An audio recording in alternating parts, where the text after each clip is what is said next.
शादी हो या बच्चे का जन्म, नाच गाकर, दुआएं देकर दूसरों के घरों की खुशियों में अपनी खुशियां तलाशने वाले किन्नर हमेशा से ही आम लोगों के लिए रहस्य का विषय रहा है। किन्नरों की जिंदगी को लेकर मन में कई तरह के सवाल भी उठते हैं, लेकिन ज्यादातर सवालों के जवाब आसानी से मिल नहीं पाते हैं। ऐसा ही एक सवाल है कि क्या किन्नर भी विवाह करते हैं? तो आइए जानते हैं इसका जवाब। दोस्तों, motivation and story by Neha में आपका स्वागत है। आम लोगों की तरह ही किन्नरों के भी कुछ खास परंपराएं और मान्यता होती है। इन्हीं रिवाजों में शामिल एक बेहद खास रिवाज है किन्नरों की शादी का। जी हाँ, किन्नर भी शादी करते हैं, हालांकि उनकी यह शादी महज एक ही दिन की होती है। यानी एक ही दिन पहले जो किन्नर किसी दुल्हन की तरह साथ संवार करती है, अगले ही दिन वह विधवा की तरह सुहाग की निशानियां मिटा डालती है। अब सवाल यह उठता है कि आखिर किन्नर शादी करते किससे हैं? यानी उनका पति या दूल्हा कौन होता है? दोस्तों, किन्नरों की शादी की यह परंपरा तमिल महाभारत में शामिल एक कथा से जुड़ी हुई है। हम जानते हैं कि महायोद्धा अर्जुन की 4 पत्नियां द्रौपदी, सुभद्रा, चित्रांगदा और उलूपी थी। यह कहानी उलूपी से ही जुड़ी हुई है।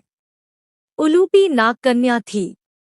अर्जुन से विवाह के बाद उन्होंने महापराक्रमी पुत्र को जन्म दिया, जिसका नाम इरावन रखा गया। कथा के अनुसार महाभारत का युद्ध जब शुरू हुआ, तब इरावन भी पिता का साथ देने के लिए कुरुक्षेत्र पहुंच गए। इरावन इतने महान योद्धा थे कि युद्ध के पहले 7 दिनों में उन्होंने कौरव पक्ष के कई बड़े महारथियों को मार डाला था। इसी बीच पता चला कि अगर पांडवों को महाभारत का यह युद्ध जीतना है, तो मां चामुंडा की कृपा पानी होगी, और यह कृपा पाने के लिए किसी राजकुमार की बलि देना जरूरी है।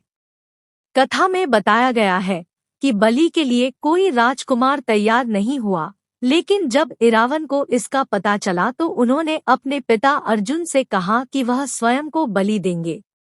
कथा के अनुसार पिता अर्जुन ने जब इरावन से उनकी किसी इच्छा की पूर्ति की बात कही तो इरावन ने कहा कि वह अविवाहित है और चाहते हैं कि मृत्यु से पहले उनकी शादी हो जाए। इरावन की इस शर्त से पांडवों के आगे एक बार फिर धर्म संकट खड़ा हो गया। वे यह सोचकर परेशान होने लगे कि आखिर ऐसी कौन राजकुमारी होगी जो यह जानकर भी इरावन से विवाह करने को तैयार होगी कि विवाह के अगले ही दिन इरावन की मृत्यु तय है। पांडव इस समस्या का समाधान तलाशने भगवान श्री कृष्ण के पास पहुँचे। प्रभु ने पूरी बात सुनी और तुरंत कहा कि वह स्वयं इरावन से विवाह करेंगे। इसके साथ ही भगवान ने मोहिनी रूप धारण कर लिया और इरावन के साथ पूरे विधि विधान संग विवाह किया। विवाह के अगले ही दिन इरावन ने मां चामुंडा के आगे खुद को बलि चढ़ा दिया और पति की मृत्यु के बाद मोहिनी विधवा हो गई। कथा के अनुसार मोहिनी रूप में भगवान ने पति की मृत्यु का शोक मनाया और सुहाग की निशानियां मिटाते हुए विलाप करते रहे।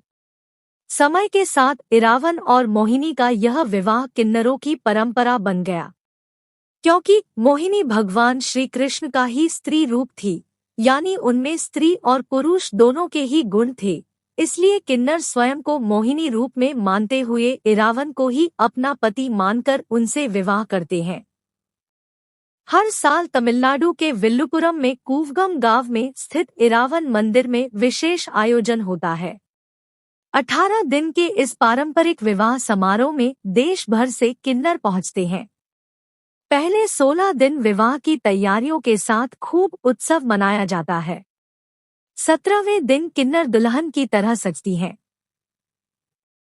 साज श्रृंगार करती है और भगवान इरावन के नाम का मंगलसूत्र पहनकर मांग में सिंदूर भरकर उन्हें अपना पति मान लेती है। इरावन की प्रतीकात्मक प्रतिमा के साथ किन्नरों के विवाह की सारी परंपराएं पूरे विधि विधान के साथ की जाती है। 18वें दिन इरावन की प्रतिमा को तोड़ दिया जाता है, जो उनकी मृत्यु का प्रतीक होती है।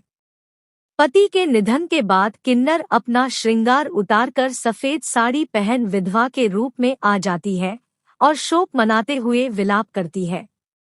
इस तरह एक दिन के लिए ही सही, किन्नर भी आम लोगों की तरह ही शादी के बंधन में बंधते हैं। मान्यता है कि इरावन के साथ यह शादी किन्नरों को अगले जन्म में बेहतर जिंदगी देने का जरिया होती है। तो दोस्तों, यह कहानी आपको कैसी लगी, हमें कमेंट कर जरूर बताइएगा। इसे लाइक शेयर तो कीजिएगा ही, हमारे चैनल को सब्सक्राइब भी कीजिएगा।